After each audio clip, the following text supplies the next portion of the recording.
kaunting kalaman sa kasulatan. Magandang araw po. Marahil marami nagtataka hinggil po dyan sa Father's Day, ano po.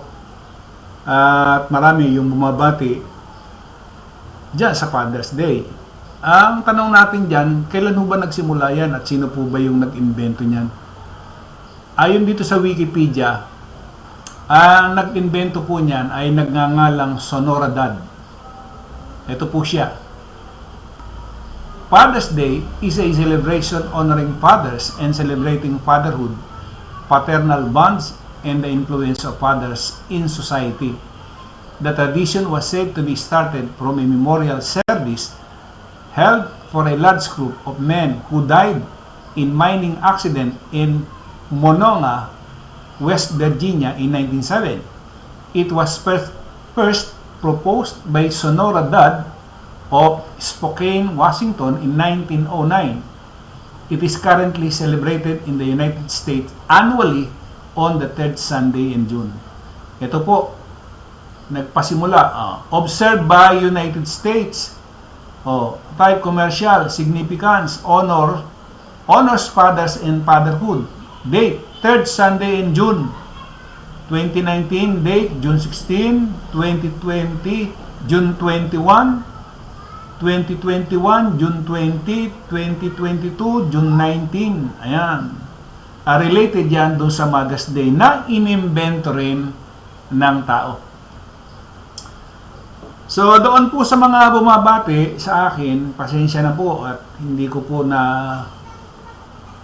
nare-reply. Kasi nga po, ay hindi ito galing sa kasulatan. Ayan. Hindi naman natin minamasama na alalahanin ng isang isang anak yung kanyang magulang na ama. Hindi naman natin minamasama, kaya lamang wag na natin lagyan ng petsa. Hindi na dapat lagyan ng petsa yan. Kasi biro nyo, sa loob lamang ng isang taon mo binabati. Bakit ba hindi mo gawin yan araw-araw sa kanya? Naipadama mo sa kanya yung pagmamahal mo na hindi lamang sa loob ng isang taon, isang beses. Para dun sa kaalaman ng mga maraming bumabati. Yan po ay inimbento ng tao. At nagpasimula yan doon kay Sonoradad, na kanyang pinarangalan yung kanyang ama, na single parent, na doon sa kanyang 6 na anak. Ayun.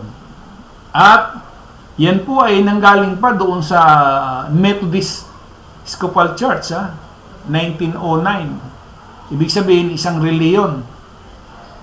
Isang pastor ang kumbaga tumulong para dyan sa Father's Day. So, relihiyon na naman. Hindi po tayo umaayon doon sa salitang Father's Day. Kung mahal po ninyo talaga yung ama nyo, wag lamang sa loob ng isang taon nyo batiin. Araw-araw na andyan yan. Pakita, ipadaman po ninyo yung pagmamahal nyo dun sa inyong magulang araw-araw. At meron nga akong nakikita na ultimo yung mga magulang na namatay na ay binabati pa rin noong Happy Father's Day. Sana maging aral sana ho ito sa atin, lalo ngayon tayo sa panahon natin ngayon. Sana ang maituro natin dun sa ating mga anak at mga apo, kasi kalimitang mga nakikinig dito sa video ito ay may mga edad na rin naman Sana hindi pa huli yung lahat na yung ituro natin sa ating mga anak yung tama na, yung naayon na sa kasulatan. Kasi tingnan ninyo, kung ituturo ninyo sa inyong mga anak yung bagay na mali, ituturo nung inyong anak dun sa kanyang anak yung bagay na mali. At yung inyong apo na naturuan ng mali, ituturo naman dun sa kanyang magiging anak, yung mga kamalian. Hanggang nagpasalin-salin na naman. So sana po ay bilang ito ay babala na rin.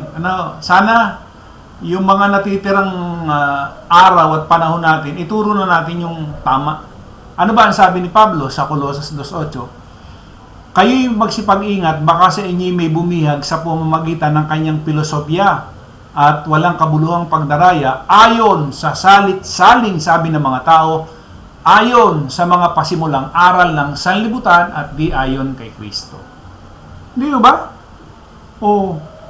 Kumbaga, salit-saling sabi ho yan eh. Hindi talagang aral ni Kristo yan, kundi yan ay aral ng sanlibutan. Tao ang nag-invento ho niyan.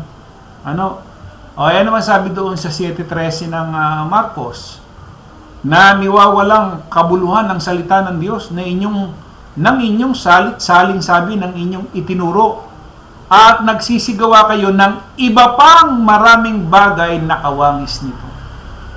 Ayan. Salita ho yan ni YAHWH. Kaya, loobin naman ni YAHWH na bigyan po kayo ng pangunawa hinggil po dito sa Father's Day. Invento rin ho kasi yung Father's Day, pati yung Mother's Day. Kung meron kayong pagmamahal, kasi yun nga, sinasabi ko nga kanina, ultimo mga patay na magulang, binabati pa rin ng Happy Father's Day. Doon sa mga buhay pa, ang inyong mga magulang, mahalin nyo na yung inyong mga magulang habang buhay. Huwag nyo ipadama yung bagay na hindi na niya madadama pagka siya ay namatay na. Katulad niyan, babatiin nyo ng Happy Father's Day yung inyong magulang na namatay na. Silbi nun? Anong saysay nun? Hindi na niya makikinig yun. Hindi ba? O ayan, kaunting kaalaman sa kasulatan. Marami pong salamat sa inyong lahat.